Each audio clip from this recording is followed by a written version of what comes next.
Now, it was low-key another dominant performance from the Chicago Bears in the preseason. They've just been killing teams. 34-20 performance, huge win for them. And every preseason game, I'm watching this Bears team, and I'm seeing them dominate. First stringers, second stringers, third stringers, it don't matter. Whoever's in for the Bears is dominating. Defensively, they're getting turnovers. They're running to the ball. They're fighting every play. They're hitting hard. They got corners blitzing. It don't matter who's in there at the corner position. Eberflus is a madman, but his fingerprints are all over this team, and that's what I love. I'm sorry I ever doubted you, Eberflus, about the hits principle. I said it was stupid. I said you were a corny coach. I made some comments, but Eberflus, man, over Hard Knocks and seeing him closely with this team, interacting with some of these players, Caleb Williams, his conversation, giving all his players nicknames, and just how hard this team has been playing. It doesn't matter what unit's in. The defense is hooping. They're playing well. You got Booker, you got Hardy, you got all these guys on these defensive line fighting to the ball, chasing down quarterbacks, getting sacks, doing what they're supposed to do. You got these corners getting interceptions, screaming off the edge and killing a quarterback on a cornerback blitz. So this defense has been really special this preseason. I know preseason really doesn't mean a lot to some people, but the Bears are 4-0 and they're smoking teams, and it just looks like they don't belong on the same field as them. It's crazy, I know, but this, Bears preseason team may go down in history as one of the best teams in NFL history, if we're looking at the numbers and the stats. Offensively, too, I think Shane Waldron has done a great job calling this offense. Every group has came in and performed to a high level. Quarterbacks, Brett Rippon has come in and looked like a guy that could start. Bagent, these last couple games, last two games, he's looked like the best backup quarterback in football, just crisp, showing athleticism on that rushing touchdown as well. Austin Reed came in and he had a good performance as well. The run game has been there. Offensive line play has been decent as well, except for that Nate Davis sack. That shit was ass. But other than that, the offensive line has played well. So I've just been really impressed with what I've seen so far. Now, individually, Reddy Stewart had a fucking game. And this is a turnover guy coming out of, Troy, University of Troy, a guy that's known to get interceptions and make plays. And he came to the Bears in camp. He's made plays. He got an interception off Caleb Williams. That was a talk of camp a little bit for that play. And he's just been impressing people. And in this game, we finally seen it on the full stage, in the live footage. 2 interceptions, 1 for a touchdown. And this is a guy that I don't want to, have to put on the practice squad, because chances are he's going to get claimed as soon as he doesn't make this 53-man roster. People are seeing this. People are seeing how good he is. The Bears have, legitimately, I've seen, Bears content creators, people that cover the Bears, they have 9 good corners. They have a deep-ass secondary, and I could see the Bears having 7 corners on this roster, but Reddy Stewart, it's hard putting him on the roster at the same time because there's a lot of guys that are more proven ahead of him. Jalen Jones, he's been with the starters. Josh Blackwell is the special teams ace. The first 4 corners, though, Terrell Smith, Jalen Johnson, Kyler Gordon, and Tyreek Stevenson, those guys are solidified. But after that, it gets interesting. Greg Stroman Jr., I really like what I've seen from him. And he's played well in, a regular season game already. The Commanders game was a huge performance out of him. So it's hard. Who are you going to take off to put Reddy Stewart in? I want him to. He's been playing really well. He's just making so many plays. It's hard, not putting this guy on this 53-man roster. The play speaks for itself. But on the practice squad, it's a little risky because, like I said, he's probably going to get claimed. Same with Daniel Hardy. Just the high motor he plays with, the huge effort he puts in. He's been putting up as much production as Austin Booker.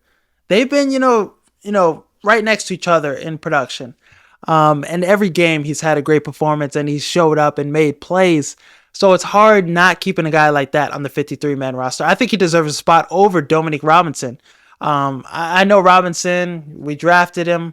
He's not an undrafted guy, but the development, we seeing it right away from this Daniel Hardy guy. And I think he deserves a fair shot at this roster. And this is a position of need for the Bears. This is a position that needs to be better this season.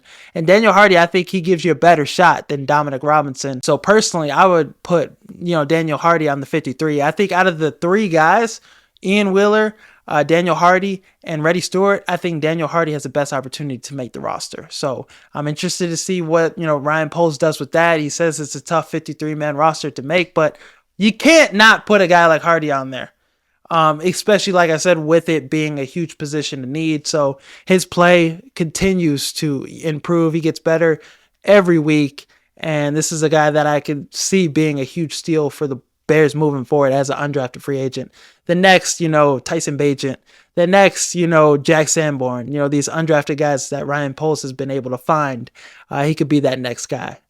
So really like him, and if it was up to me, he'd be on the 53-man roster. Man, Austin Booker is so fucking good. Like, already I could see this guy being like defensive rookie of the year. I know it's probably like a hot take coming from preseason, but every week I see him get better and better. He has a deep arsenal of rush moves as well, and this is a guy that's not giving up on any play.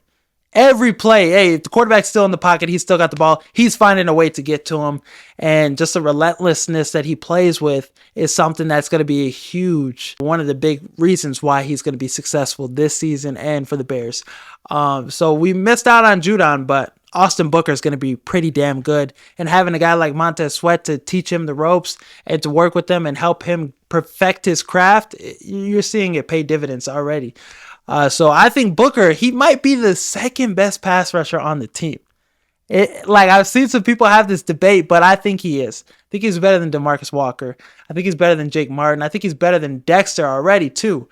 And he's only going to get better. Right now, this is the worst he'll be. And him continuing to put in that work, continuing to, deepen that arsenal, deepen that bag of pass rush moves. Every week I feel like he's working on a new move.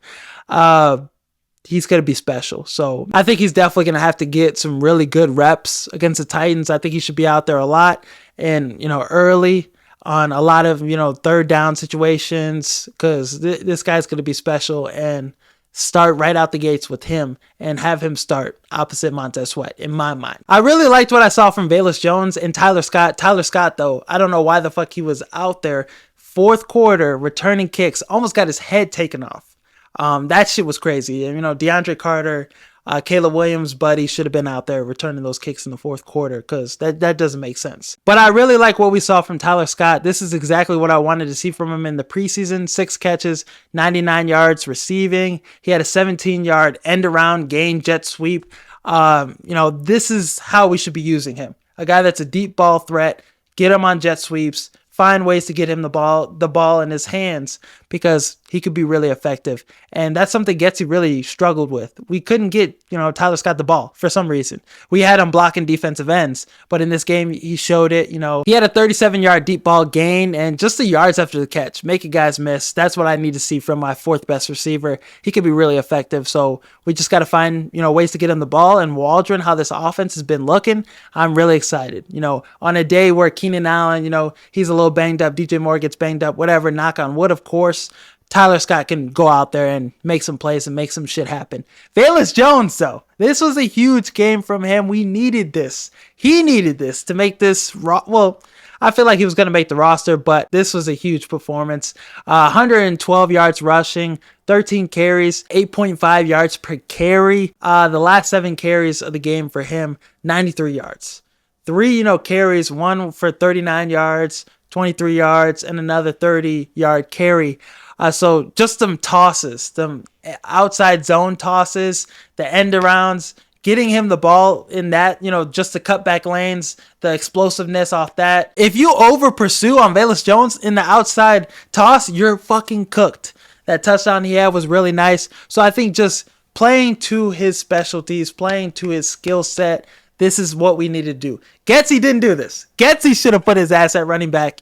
But no, this guy, nobody's better than him at this. So far, what I've seen, every time he gets an outside zone, 8.5 yards per carry, 8 yards a pop, he does that. So really, him as a fourth running back, I'm okay with. Travis Homer, didn't see that much from him. Special teams guy, but Velus Jones, kickoff return, didn't do any kickoff returns this game, so I'm pretty sure he's got that spot solidified.